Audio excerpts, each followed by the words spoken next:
meron na tayo sa Malabon tsaka sa Caloocan. Bali, third site natin ito sa bayan.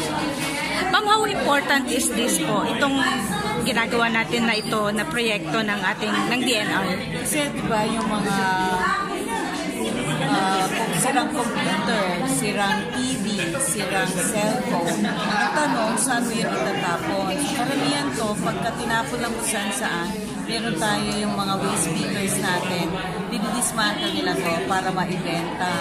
So yung pag-dismantle na walang maayos na protective equipment or gadgets, no? Or nakaka-apekto sa kalusugan ng tao.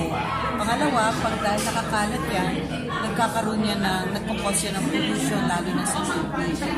Siyempre din, sa lupa, no? Kung basta saan nila yung tinatapon eh. So, because of this project, nagkaroon tayo ng isang facility. Dati kasi parang backyard ito ng mga tao, no?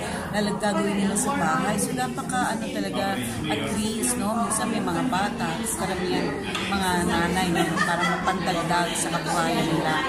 So, dahil dito, sa Materials Incorporated, actually, because of this facility, we are promoting health. We are protecting the environment. We are also protecting the women and children. And we're even promoting green jobs. Kasi yung mga kalakal natin at mambabaklas, meron na silang maayos na posibilidad na pwede nating mapagkuhanan kung ano yung makukuha nila dito sa nabaklas nila, na sort out nila, na dismantle nila. Ito yung mga ibibenta nila sa mga junk shops, no?